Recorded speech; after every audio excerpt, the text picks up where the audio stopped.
Good morning.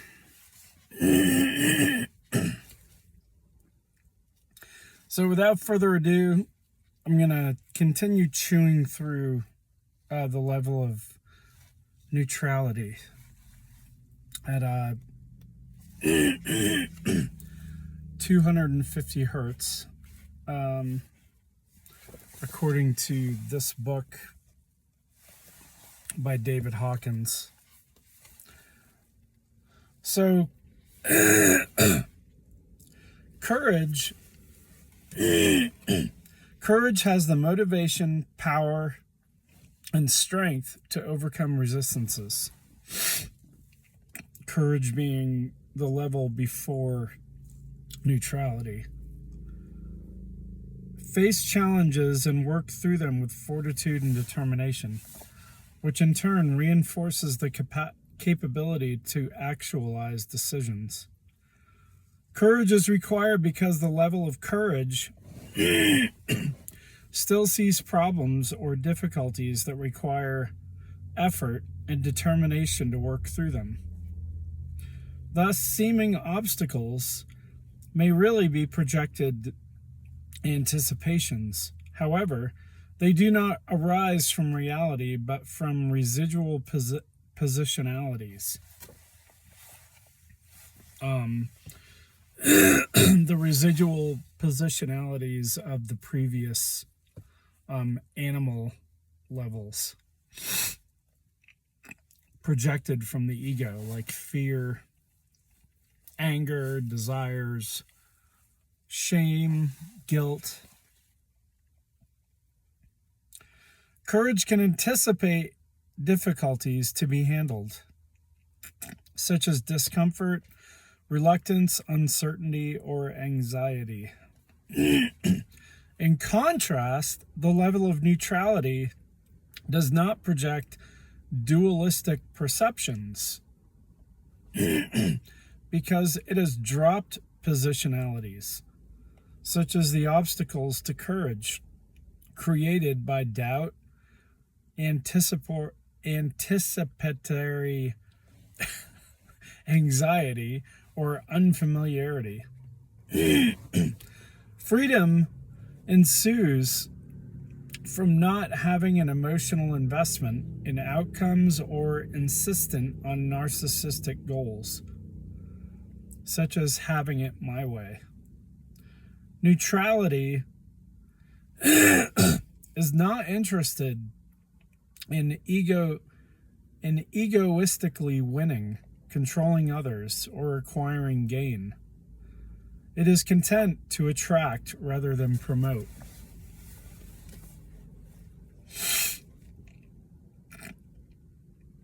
And that seems like it seems to me like an age we're coming into right now. We're coming out of the post-World War II age of controlling and dominating and manipulating,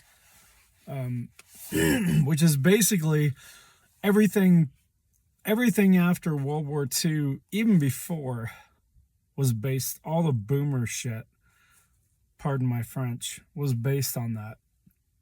Just manipulating, getting rich, service to self stuff. Neutrality is benign and not inclined to proselytize or prize the glamour of importance. Neither does it minimize nor diminish itself out of false humility. It is not interested in persuasion, coercion, intimidation, or threat. In neutrality, one is free from trying to prove anything about oneself. In addition, it is not attracted to causes to promote or defend. Therefore, neutrality is peaceful and values tranquility and calm. It is also a level that is devoid of demands, pressure, or narcissistic needs. Again, I think the 80s really sums that up. it was all about ego and projection, glamour. A general attitude of this level is that of being interested, but not emotionally involved, thus allowing for an easygoing and pleasant attitude, because there is nothing really at stake. Devoid of the need of winning or gaining, neutrality is relatively self-sufficient and content to be what it is. Take it or leave it is an attitude of confidence and intrinsic worth that needs nothing from others. The level of neutrality is comfortable and relatively free of anxiety, for it does not place survival value on preconceived outcomes. Thus, the source of happiness is not projected externally onto others or the outside world, which brings about relatively conflict-free inner security and freedom.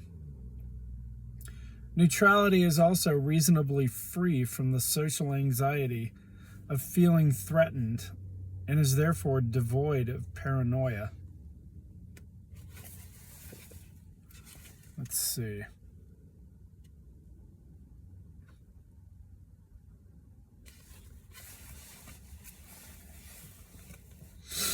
Hopefully I'm not boring you with chewing through this, because I see the importance of it, but I also want to break things up a little bit. So this is important stuff, and I don't want it to become banal.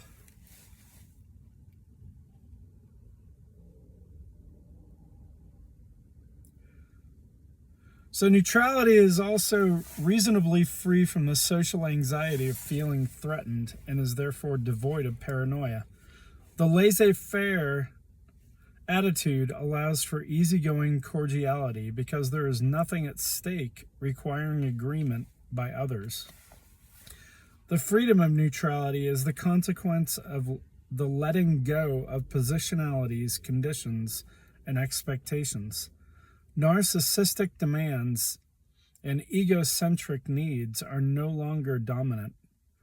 Therefore, the level of neutrality does not suffer from lack, nor is it driven by desire, wantingness, or the compulsion to do something, or take sides in social issues. Thus, it includes flexibility. In neutrality, there is trust. In neutrality, there's trust in God as being non-judgmental and benign, resulting in reliance on divine wisdom that makes allowance for man's limitations. Thus, God is really the source of freedom because divinity no longer seems to be a threat to be feared or hated and therefore denied.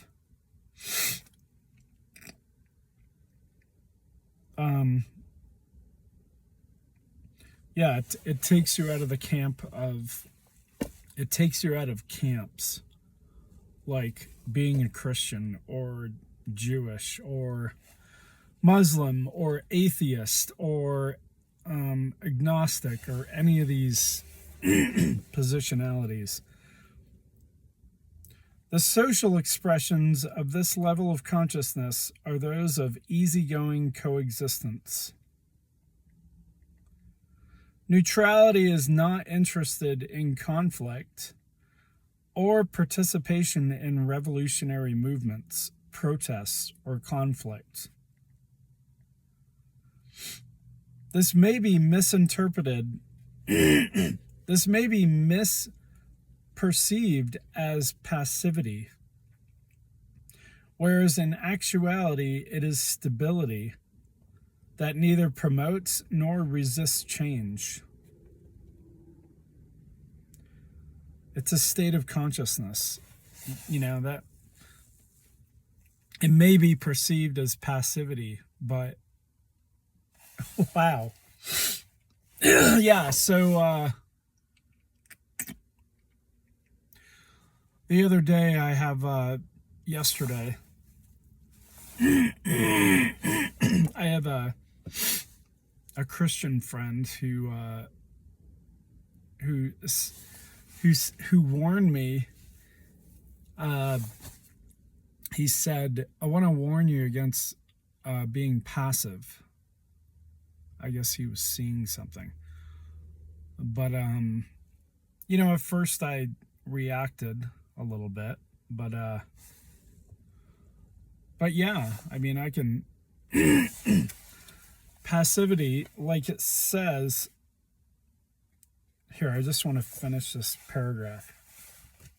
The equanimity of neutrality thus offers a counterbalance to the excesses of social change and a refuge from emotionality that allows for reflection and calm evaluation. So I'll read this again. Neutrality is not interested in conflict or participation in revolutionary movements, protest, or conflict. This may be misinterpreted as passivity, whereas in actuality it is stability that neither promotes nor resists change. Again, we're focusing here on your consciousness, your level of consciousness, and that is the most important thing. You're in everything. I'll say this again. Everything I'm reading and hearing is all centered around your level of consciousness. Like the stuff that's being posted on YouTube,